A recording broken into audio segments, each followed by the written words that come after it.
എടോ ഇജ്ജ് എന്തിനാണ്ടോ ചാനലിൻ്റെ ന്യൂസ് എടുത്തെന്നും പറഞ്ഞ് നടക്കണത്? എന്താ കാര്യമെന്നോ, നമ്മളെ ചാനലിൻ്റെ ന്യൂസിൽ എരിവും പുളിയും പോരാന്നൊരു കംപ്ലൈൻറ്റ്. അത് ഞാനും നോട്ട് ചെയ്തിരിക്കണ കുറച്ച് ദിവസമായിട്ട്.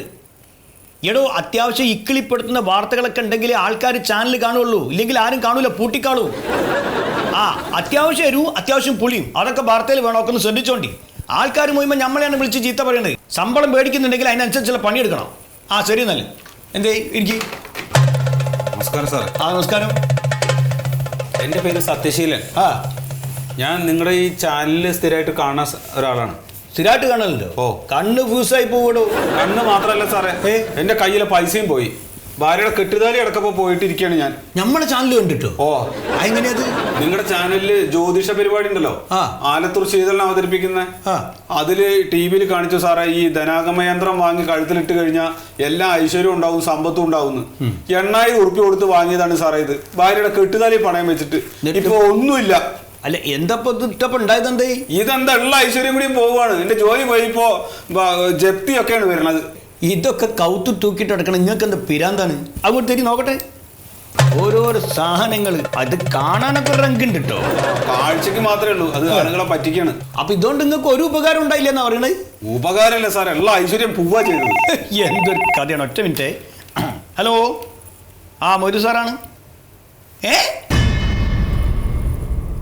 സ്പോൺസർമാർ പിൻവലിഞ്ഞോ? അതെ, അരമണിക്കൂർ മുമ്പ് ഓരെന്നെ വിളിച്ചിട്ട് ഒരു തയ്യാറാന്ന് പറഞ്ഞാണല്ലോ. ആണോ? എന്തൊരു കഷ്ടാണ്.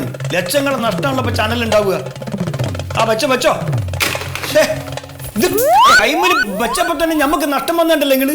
അതന്നെയാണ് സാറേ, എനിക്കിത് കയ്യിൽ വന്നതോട് കൂടിയിട്ടാണ് എന്റെ എല്ലാ ഇതും പോയത്. എനിക്ക് 8,000 രൂപ തിരിച്ചു തന്നാൽ എനിക്ക് ഈ സാധനം വേണ്ട. 8,000 രൂപ ഇവിടുന്ന് തിരിച്ചു തരി. എന്ത് ഭർത്താനാ പറയണേ? പിന്നെ ഈ ടിവിയിൽ പല പരസ്യങ്ങളും കാണിക്കും. ഇപ്പൊ തലയിൽ മുടി വളരാൻ വേണ്ടിയിട്ട് കുറെ എണ്ണകളെ പരസ്യം കാണിക്കുന്നുണ്ട്. മുടി വളർന്നില്ല ഇവിടെ വന്നിട്ടാ പൈസ വയ്ക്കല്. സാറ് നിങ്ങളുടെ ചാനലിൽ കാണിച്ചതല്ലേ സാറേ, പിന്നെന്താ നിങ്ങൾക്ക് പൈസ തന്നാല്? അങ്ങോട്ട് നോക്കി. കോമ്പൻസേഷൻ ഒന്നും ഇവിടെ നടക്കൂല. 5 പൈസ നിങ്ങൾക്ക് ഇവിടുന്ന് കിട്ടൂല. നിങ്ങൾക്ക് ഇഷ്ടമില്ലെങ്കിൽ നിങ്ങൾ വേറെ ആക്കി മറിച്ച് വിറ്റാളി. എനിക്ക് നഷ്ടപരിഹാരം കിട്ടിയില്ലെങ്കിൽ ഞാൻ നിങ്ങളുടെ ചാനലിനെതിരെ കേസ് കൊടുക്കും. നിങ്ങൾ എല്ലാവരും കോടതി പോണ്ടി വരും. കേസ് കൊടുക്കും? കേസ് കൊടുക്കും. ജിയോ ഞാൻ കൊടുക്കും. ഒറ്റ മിനിറ്റ്. അതെ, മന്മഥനോട് നിന്റെ റൂമിലേക്ക് വരാൻ പറ്റും. അതെ, സ്നേഹം കൊണ്ട് പറയാ, ചാനലിനെതിരെയൊക്കെ കേസ് കൊടുത്താല് ടൗസർ അയ്യോ. ഞാൻ പറഞ്ഞില്ലെന്ന് വേണ്ട. എന്തായാലും നിങ്ങളൊരു സാധാരണ മനുഷ്യനെ, നിങ്ങൾ വലിയൊരു പ്രസ്ഥാനത്തിനെതിരെയാണ് കേസ് കൊടുക്കാൻ പോണത്. ഓരോന്നും വെറുതെ അതൊന്നും പറയണ്ട സാറേ. വെറുതെ മന്മഥ, മൂപ്പര് ഒരു പരാതിയായിട്ട് വന്നാണ്. നമ്മുടെ ജ്യോതിഷം പരിപാടി ഇല്ല സീതളിന്റെ, ആ പരിപാടി കണ്ടിട്ട് ആ യന്ത്രം വാങ്ങിയിട്ട് ഇപ്പൊ എന്തോ ആകെ കുഴപ്പമായി. ഞാൻ ആ യന്ത്രം വാങ്ങി കഴുത്തിലിട്ടോട് കൂടിയിട്ട് ആകെ ഉള്ള ഐശ്വര്യം പോവാണ്. എന്തിനെങ്ങനെ ആൾക്കാരെ പറ്റിക്കണ്? എനിക്കത് വേണ്ട, ഞാൻ അതാ പറയണത്. എനിക്ക് എന്റെ 8,000 രൂപ തന്നാൽ മതി. സുഹൃത്തെ, ഇത് നിങ്ങളെ ഇവിടുന്ന് ആരും നിർബന്ധിച്ച് വാങ്ങിപ്പിച്ചതല്ലോ. അല്ല. ആണോ? അല്ല, പക്ഷെ നിങ്ങൾ ടിവിയിൽ കാണിച്ചില്ലേ? നിങ്ങളുടെ സ്വന്തം ഇഷ്ടത്തിൽ വാങ്ങിയതല്ലേ? അല്ലേ? അതെ. അപ്പൊ എന്തായാലും യന്ത്രം വാങ്ങി നിങ്ങളുടെ കാശ് പോയി. ഇനി കേസും വഴക്കുമായിട്ട് കോർട്ടിലേക്ക് പോകാനാണ് നിങ്ങളുടെ ഉദ്ദേശമെങ്കിൽ ആ കാശും കൂടെ പോകും. ഞാൻ പറഞ്ഞു മൂപ്പരോട്, ഞങ്ങൾ ഇവിടുന്ന് ഒരു പ്രോഗ്രാം എയർ ചെയ്യുമ്പോൾ നിയമത്തിന്റെ എല്ലാ പഴുതുകളും അടച്ചിട്ടാണ് ഞങ്ങൾ ചെയ്യുന്നത്. ഓരോത്തന്നെ പ്രോഗ്രാമിനൊപ്പം തന്നെ എഴുതി കാണിക്കാറുണ്ട്, ഇങ്ങനെയുള്ള പരസ്യങ്ങൾക്ക് ചാനൽ ഉത്തരവാദികളല്ല. അല്ല, അത് നിങ്ങൾ വളരെ ചെറിയ അക്ഷരത്തിലല്ലേ എഴുതി കാണിക്കുന്നത്? ചെറുതാണെങ്കിലും നമ്മളത് എഴുതി കാണിക്കുന്നുണ്ടല്ലോ. ഈ പത്രത്തിലെ ക്ലാസിഫൈഡ് പരസ്യങ്ങളിൽ കാണുന്നതല്ലേ ഡിസ്ക്ലൈമർ.